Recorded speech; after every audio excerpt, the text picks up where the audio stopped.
Cage Minds, Micah Frankel, and for the first time ever, I get to talk with Natalya Speece. Did I get that correct? Yep, Natalya the Beast Speece. Now, we also know you as Tally Payne across social media, so you already told me that's confusing people.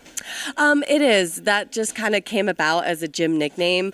Most people weren't pronouncing Natalya correctly, so I was like, let me just make it easy, keep it Tally, and then Tally Payne came about, and it just rolls off the tongue so nicely. I loved it. Is it just us New Mexicans that were having the problem with Natalya? No, all the way back to my hometown. Tally is where it started. When I first started at the gym, Tally stuck. Hometown, so take us back. Where is this? Imperial Beach, San Diego, way down south, as far south as you can get to Mexico, basically. And where did this journey in combat sports begin? Basically down there, I actually started in the arts. So I did performing arts growing up, and we had a Muay Thai gym like walking distance from my house. Decided to pick it up one summer, keep in shape. I was going into high school. I was like, it might be nice to, learn some skills. And I think like about 6 months into it, my coach had a lot of connections down in Mexico. So we used to go and fight down there pretty regularly. Tijuana, Tecate, Rosarito.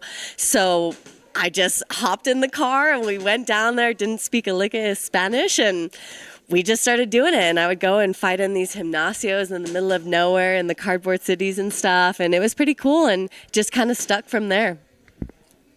What is the reaction from your parents when their daughter goes from performing arts to, can I take a trip real quick to Mexico to get in a fight? I can't even imagine, I just can't imagine what the expression would be. Oh, it's been a journey for sure, especially my mom was a nurse growing up. My dad loves it, obviously. He used to have to go and sit in the recitals and the plays, and so now he gets to go for the fights. But we just had to have a lot of trust in my coach and just like, hey, I don't know where we're going. We don't speak any English. We just trust that you know what to say to Border Patrol, and let's go. Have a good time. What was that like for you also, going from being an artist to being an artist of violence?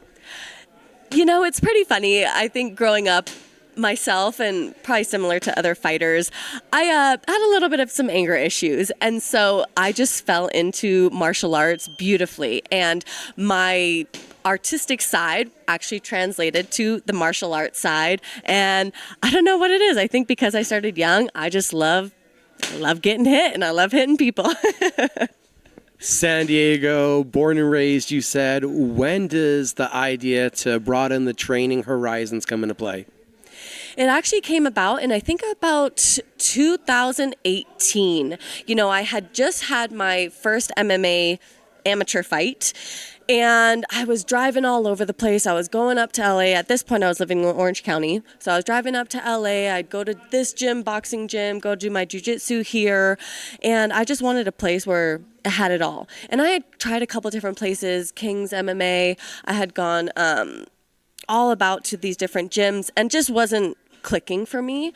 And I was discussing with my family, and they had actually been watching UFC Embedded, and they saw Albuquerque, and we actually had some connections out in New Mexico.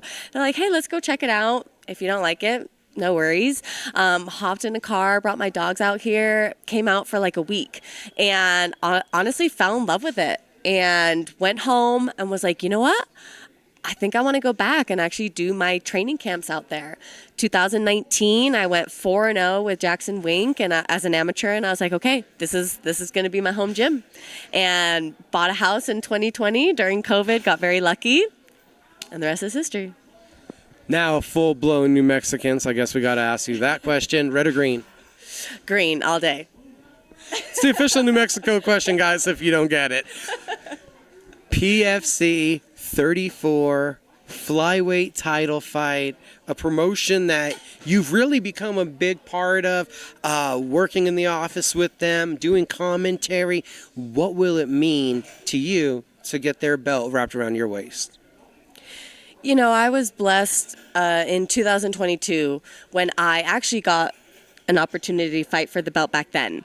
I made some mistakes and I lost that opportunity, and it was one of those. Since then, every fight I have been envisioning getting that belt back, and I absolutely love Peak. I love fighting for them. They've been very good to me, and to be able to be a Peak champion, I think would just be amazing. So I know it's time. I needed to learn my lessons the hard way, of course, but I learned them and I'm ready to go and kind of make my name known for sure. What is it that you feel like you excel at in the cage behind us? You know, similar to my opponent, I just love to fight. And I think that's what sets me apart is I'm also a performer. You know, I love being that's my stage. I love being in front of people. I love hearing the crowd. It doesn't matter if they're booing, if they're cheering. I love the crowd, and it just really pumps me up. I love performing and going out there and showing my skill, you know, and surprising people. I think I'm this, you know, bubbly little white thing with the blonde hair, and it can be a little deceiving. My whole career, I think I've been very underestimated, and I think that works to my advantage. So I'm excited to always go out there and shock people and then get them super hyped for it. And they're like, okay, this girl can throw down.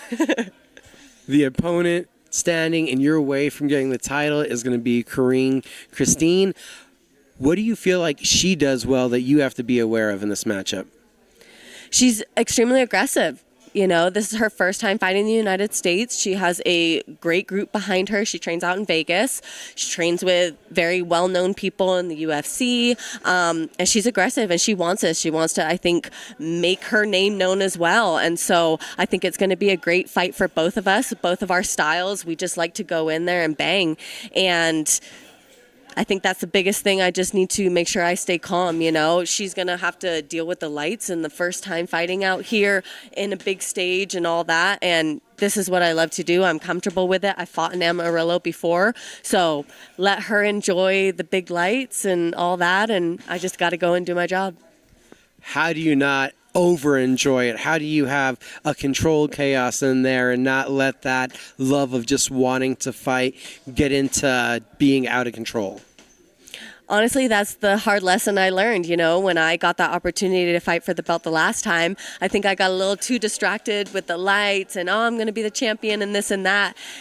Went out there, got dropped in 40 seconds, and that was it. And so ever since then, I had to completely change my whole mentality on stuff.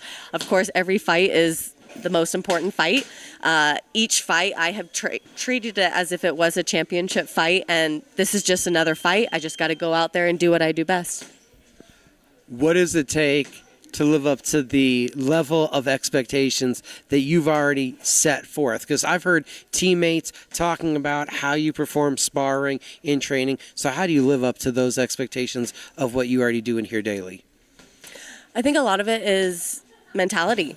You know, I know how good I am, and I have to be 100% involved in that, you know, and just go out there and do what I do. You know, I can't let anything distract me. I've been working a lot with my mentality. Coach Greg has been doing an amazing class working on strategy. We just come, we take our notebooks, we dissect everything, and I love it. And I think that's the main thing is, like I said, I know how good I am. I just got to go out there and show everyone else how good I am as well.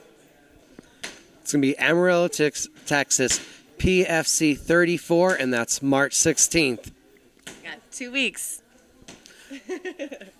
What did these next 2 weeks look like for you? They're rough. This is always that point of camp. You know, you get the tears, I got the bruises, the black eyes. I'm tired, I'm sore, I'm hungry, but this is the best part of the process, you know, and I just can't wait, you know. I'm starting to get super excited about it just because it is getting closer. We knew about it 10 weeks out. So, of course, 10 weeks, it's not super serious. Now it's super serious, and I'm super excited. I'm super excited. Is that also awesome, though? 10 weeks. So does it get to feel like a real title-worthy championship kind of camp that you got to put together? Yes, because a lot of my last couple fights, honestly, I've had change of opponents or it's been last minute. And so to be able to have a proper camp with the same opponent is just a blessing. I'm so excited about that. You know, you have to, of course, be careful not to peak too soon. But I think I have the best people in my corner, and I planned everything out perfectly, and we're right on track. Why were the last two fights the right experiences needed to get this title fight in line again? to show people that I am what I say I am. You know, in that fight when I got dropped, I don't think people were expecting that. People didn't know the backstory of everything that happened, and I had to go out and prove to myself, like, hey, I know how tough I am, and that's not going to break me, and I just needed to go and show people, like, no, I'm a fighter. Shit happens, but I'm going to go out there and do what I do. Thank you so much for the time. Awesome. Thank you so much. It's exciting. We've been talking about this for a while, so it's cool to actually get together. Definitely a pleasure, and we'll have to do this again because I got so many more questions about these amateur experiences in Mexico. We're going to have to get you on a podcast. That'd be awesome. Thank you.